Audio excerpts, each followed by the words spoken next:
శ్రీమన్నారాయణ. జై జై శ్రీమన్నారాయణ. జై జై శ్రీమన్నారాయణ. జై వాసవి. జై వాసవి. జై జై వాసవి. జై జై వాసవి. ఓం అస్మద్గురుభ్యో నమః. శ్రీమతే రామానుజాయ నమః. నిన్న స్వామి రాముల వారు తన తండ్రి వర్ణవార్త విని ఉదక తర్పణాలు వదిలి దారపిండితోటి పిండ ప్రదానం చేశారు. ఇప్పుడు మనం చెప్పుకున్న నలుగురు 4 వేలు పిండారు. అక్కడ అదే ఈ ఆశ్రమం ఎక్కడ ఉంది, వీళ్ళు ఎక్కడ ఉంటారు కదా, భరతలో ఉన్న చోట దొరికింది వీళ్ళకి ఆశ్రమం. వెళ్ళారు. ఇప్పుడు వాళ్ళందరూ ఒకసారి ఉంచారు కదా, ఈ తల్లులందరూ 350 మంది తల్లులు వచ్చారంట రాజుగారి వాళ్ళందరూ.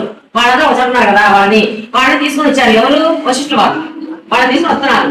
వస్తుంటే దారిలో చూసుకుంటూ కౌసల్యమ్మ, అమ్మాయి ఈ దగ్గర మా అబ్బాయి స్నానం చేసింది, ఇక్కడ కాలపడి దేవుడు ఉన్నాడా, ఇక్కడ పడుగుతూ ఉన్నాడా, ఎలాంటి పరిస్థితి వచ్చింది, నా కొడుకు రాజుగా ఉండాల్సిన వాడు, రాజకుమారుడు, ఆ దేవాలయ దేవుడు లాంటి వాడు, ఈ లోకాల మొత్తం ఏలేటువంటి నా కొడుకు ఇలాంటి పరిస్థితి వచ్చిందా, ఈ గాలపడి తినడము, ఇక్కడ స్నానం చేయడం, ఇక్కడ బట్టలు ఆడుకోవడం, ఇదంతా చేసుకుంటాడా నా కొడుకు అని చెప్పి ఆ దుఃఖించుకుంటూ బాధపడుకుంటూ దారిలో చూసుకుంటాను, ఇక్కడ స్నానం చేస్తాడా, ఇక్కడ పెట్టాడా, ఇక్కడ ఉన్నాడా అని చెప్పి ఆ బాధపడుతూ వస్తుంది అనమాట.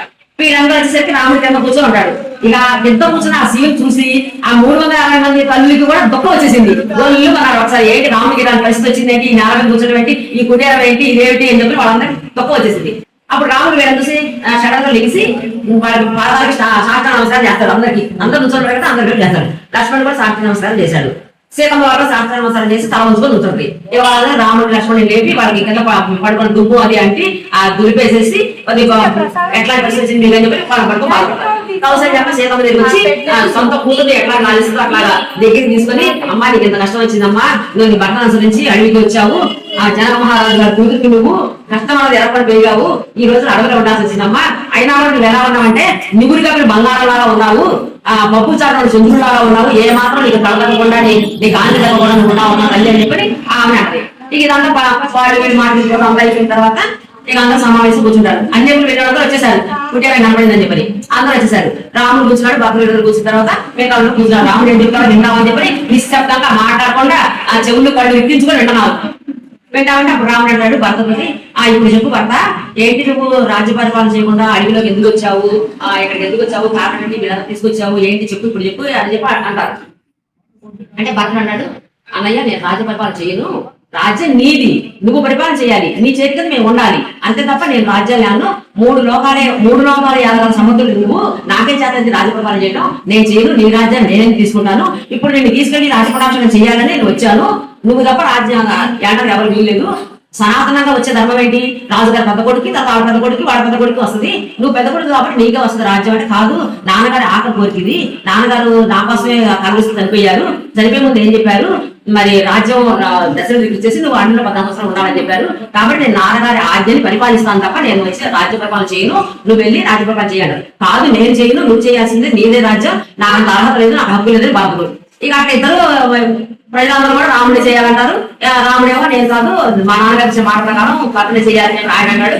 అనంతరం రాముడు అన్నాడు కదా, భర్త నీకు తెలవ విషయం ఉంటుంది, కైకమ్మం చేసుకునేటప్పుడు మీ నాన్నగారికి మా నాన్నగారు మాట ఇచ్చారు, నీకు పుట్టిన కొడుక్కి నేను రాజ్యం ఇస్తానని మాట ఇచ్చి పెళ్లి చేసుకున్నారు. ఆ రోజు మీ అమ్మ పెళ్లి చేసుకునేటప్పుడు అది ఒకటి కాకుండా నాన్నగారు కష్టంలో ఉన్నప్పుడు అమ్మ ఆదుకున్నది, అప్పుడు 2 వరాలు ఇచ్చారు, ఆ వరాల నుండి కోరింది అమ్మ, కాబట్టి అది తీర్చాల్సిందంటే ఆడదాని మాట లెక్కే ఉంది, ఆడదాని మాట విని నాన్నగారు లోనయ్యారు, అది లెక్క లేదు, అది వినడానికి వీలేదని బాధపడ్డాడు. కాదమ్మా, ఏ మనిషికైనా సరే నా తల్లి తండ్రి గురువు పెద్దవాళ్ళని యజ్ఞం చేసేవాళ్ళని పూజ చేసేవాళ్ళని గౌరవించాలి, వాళ్ళ మాట వినాలి, వాళ్ళు చెప్పిన మనకు వేదాలా ఉండాలి, వాళ్ళని ఎవరు తీసేయకూడదు, ఈ నలుగురిని కూడా తీసేయకూడదు, కాబట్టి నాన్న మాట ప్రకారం నేను 14 ఏళ్ళు అడవిలోనే ఉంటాను అని చెప్పి రాముడు అంటాడు. ఇక ఎంత చెప్పి వినట్లేదు. జాబాలి అని ఒక వీళ్ళ పౌరంలో ఒకడు జాబాలి అని ఆయన చెప్తాడు, రామ నువ్వు అనవసరంగా కష్టాలు పొందేసుకుంటావు, నువ్వు రాజకుమారుడివి, రాజ్యవంశంలో పుట్టావు, నువ్వు అడవిలో ఉండి ఈ కష్టాలు పడాల్సిన అవసరం లేదు, నీకు తరతరాలుగా కట్టకొడికే రాజ్యం అనేది సనాతన ధర్మం, నువ్వు వచ్చి నువ్వు పరిపాలన చెయ్యి, నువ్వేంటే ధర్మము పరిపాలన అది జరగకూడదు, అడవిలో కష్టాలు పడతాను అంటావు, నువ్వు అట్లా కష్టపడడం వీల్లేదు, నువ్వు పరిపాలిస్తేనే ప్రజలు కూడా సుఖంగా ఉంటారు, ఈ సముద్రం మొత్తం వరకు మధ్యలో ఉన్న రాజ్యం అంతా కూడా నువ్వు పరిపాలించినా కూడా అంత సమర్థత ఉంది నీకు, నువ్వు అలా అనకూడదు, నువ్వు వచ్చి ఇప్పుడు భార్య భర్త ఎవరికి వాళ్ళే ఏదో ఈ లోకంలోకి వచ్చారు, ఈ జన్మ గుణాబంధంతో కొన్నాళ్ళు ఉన్నారు, వెళ్ళిపోయారు. ఇప్పుడు అది ఎలాంటిదంటే, ఇప్పుడు మనం బస్ స్టాండ్ లో కూర్చుంటామండి, లేదా అక్కడ కూర్చుంటాము, ఎవరెవరో కనపడతారు, వాళ్ళతో బస్సు వచ్చిందాక మనం మాట్లాడతాము, పరిచయం చేసుకుంటాం, వచ్చాక ఎవరో వెళ్ళిపోతారు. అలాగే ఈ సంసారం కూడా పిల్లవైనా పిల్లలైనా భర్త అయినా ఎవరైనా సరే వచ్చాము కలుసుకున్నాం ఇక్కడ, తర్వాత ఎవరి దారి వాడితే ఎవరి కర్మానుభూతులు వాళ్ళ దారి వెళ్ళిపోతారు.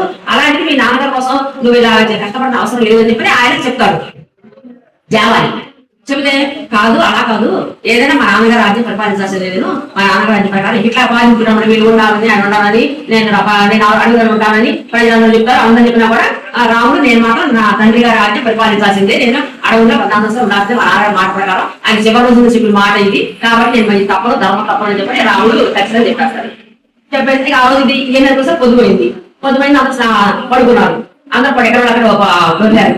తర్వాత తెల్లబుద్ధులు వేసి మళ్ళీ మందాకి స్నానం చేశారు, వచ్చి మళ్ళా కూర్చున్నారు.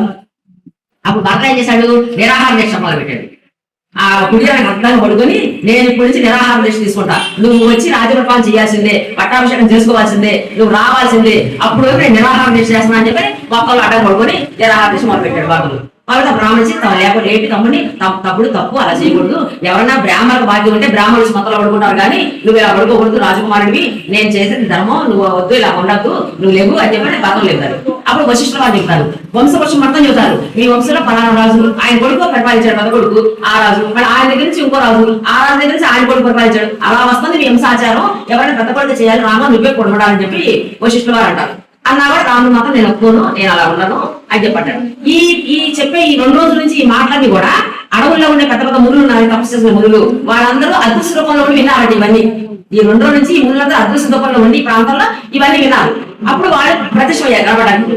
కనబడిన ప్రత్యక్షమయ్యి రాముడు చెప్పిందే కరెక్ట్, రాముడు చెప్పింది, ఎందుకంటే మరి ఆయన అడవులు ఉంటేనే కదా రాక్షస జరిగేది, వీళ్ళే మునులే కదా, ఆయన అవతారం ఎత్తించింది, రామావతారం వచ్చినందుకు ఈ రాక్షసులు తప్పాలి కదా అని చెప్పి ఆయన రాముడు చెప్పింది కరెక్ట్, ఆయన ధర్మాన్ని పరిపాలిస్తున్నాడు అలా ఉండండి. ఆయన వచ్చిన భూమి చూసిన కారణం కూడా ఉంది, ఇక్కడ మునులందరూ రాక్షసులు ఉన్నారు, వీళ్ళందరూ వాళ్ళు చేయాల్సి ఉంది, ఆయనకి మీరు ఇక బలవంతం పెట్టద్దు, మీరు రాజ్యపరిపాలన చేసుకోండి. రాముడికి అవతారాలు 14 ఏళ్ళు చక్కగా మునులందరినీ కాపాడి మునులందరినీ మంచిగా ఉండి మంచిగా వస్తారు సురక్షితంగా, కాబట్టి మీరేం మనే పట్టడానికి లేదు, మీరు మాత్రం వెళ్ళిపోండి, రాముడికే చెప్పిందే కరెక్ట్, భర్తలు వినాలి చెప్పిన మాట అని చెప్పంటారు వీళ్ళందరూ. అనేసరికి ఒక భర్త ఏం చేస్తారంటే బంగారాన్ని కరిగించి ఆ బంగారం మీద వాళ్ళ అన్నగారి మొక్కలు పాద మొక్కలు వేసి ఆ పాదుకలు తయారు చేస్తారు. తయారు చేసి మీరందరూ ఒప్పుకోవాలి, నేను ఈ పాదుకలకే పట్టాభిషేకం చేస్తా, ఈ పాదుకలే రాజ్య పరిపాలన చేస్తాయి, నేను నిమిత్తం మాత్రమే మామూలు కొట్టాను, అందరూ మీరు నాకు ఒప్పుకుంటే నేను ఒప్పుకుంటా అంటారు. సర్లే అని చెప్పాను, ఈ పాదుకలు పట్టాభిషేకం చేస్తానని తీసుకెళ్ళి ఈ పాదుకలే నేను మళ్ళీ మా అన్నగారు లాగా మా అన్నగారు నేను సుఖాలు నేను అనుభవించను, మా అన్నగారు ఎలాగైతే నారబాటలు ధరించి జట్లు కట్టుకున్నారో నేను కూడా అలాగే కట్టుకుని రాజ్యంలో ఉన్నా సరే నేను అడవిలో ఉన్న మాదిరిగా ఉంటాను, నారవస్త్రాలు ధరించి జట్లు కట్టుకొని కందమూలాలు పళ్ళు అవే తిని ఉంటాను నేను కూడా. మా అన్నగారు వచ్చినాక అన్నయ్య ఒక మాట, 14 సంవత్సరాలు అయిపోయి మరుక్షణమే నువ్వు నా దగ్గర నిలబడాలి, ఒక్క క్షణం ఆశ నేను అగ్నిలో దిగి ఆత్మహత్య చేసుకుంటా, వీడికి మీరు ఒప్పుకుంటే నేను ఒప్పుకుంటా అంటాడు. సరే అలాగే చెయ్యని చెప్పంటారు. సరే అని చెప్పి జనం అందరూ వచ్చాక వీళ్ళందరూ కలిసి మళ్ళీ బయలుదేరారు. బయలుదేరి వస్తూ మళ్ళీ మధ్యలో చేయాలి, ఒకే రోజు అయిపోతారు ప్రయాణం. మళ్ళీ భరద్వాజ ఆశ్రమానికి వచ్చారు. వచ్చి ఇదంతా చెప్తాడు బాబు, ఇదంతా ఇట్లా జరిగింది ఇక్కడ జరిగింది, చాలా మంచి పని చేసావయ్యా, మంచి నిర్ణయం తీసుకున్నావు, మీ అన్నయ్య అడవులో ఉండడమే ఉండాలి, అయినా ముందుని కాపాడాలి అని చెప్పండి. మరి రాముడు వచ్చేటప్పుడు కూడా నువ్వు కైకమ్మని ఏమనద్దు, అమ్మ నాకు వీలేదు, ఆమెదేమీ లేదు, ఆమె మంచి చూసుకోదు, ఒక్క మాట అమ్మ అనద్దు అని చెప్పి పంపిస్తాడు. ఇక్కడ భరద్వాజ కూడా అమ్మడి చెప్పాడు, మీ అమ్మ కారణమాత్రాలు, మీ అమ్మ ఏమి లేదు, అది అలా జరగాలి, అందువల్ల అది జరిగింది, కాబట్టి మీ అమ్మని ఇప్పుడు కూడా నువ్వు దూషించవాకయ్యా, మీ అమ్మ మంచిగా చూసుకో అని చెప్పి భరద్వాజ కూడా చెప్తాడు. ఇక అక్కడి నుంచి మరి బయలుదేరి వచ్చేసాడు.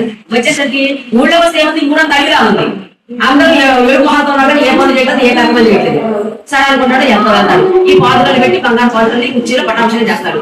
చేసి వీళ్ళందరికీ ఆదేశిస్తారు, ఏమని మీరు ఏ పని అయినా సరే ఆ పాదుకలే చెప్పండి, మీరు ఆ పని చేసి వచ్చినాక మరి ఆ పాదుకలకే మేము చేసి ఇచ్చామని చెప్పండి. ఇప్పుడు పాదుకలు ఎలా చెప్తారో అలా మీరు పాదుకలకే చెప్పాలి, ఆ పాదుకలే రాజ్యాన్ని వెళ్తాయి, నేను మాత్రం ఏం చేయను, మీరందరూ కూడా ఆ పాదుకల ప్రకారం వినండి, పాదుకలు చెప్పండి చెయ్యండి అని చెప్పారండి.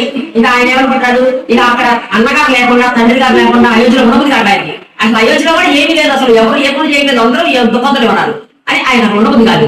నేను నందిగ్రామం వెళ్తాను, నందిగ్రామంలో ఉంటాను నేను అని చెప్పి నందిగ్రామం బయలుదేరతారు. బయలుదేరి 10 మంత్రులు 1000 ప్రజలు ఇంత పాటు నందిగ్రామం వచ్చారు. భరతుడు నందిగ్రామం వచ్చేసి ఇక నారవస్త్రాలు ధరించి జటాభారం ధరించి నందిగ్రామంలో ఉంటాడు. అప్పటి వరకు ఈ పాదుకులే పట్టాభిషేకం చేశాడు, పాదుకులే రాజ్యాన్ని పరిపాలిస్తాయి. జై శ్రీరామ్.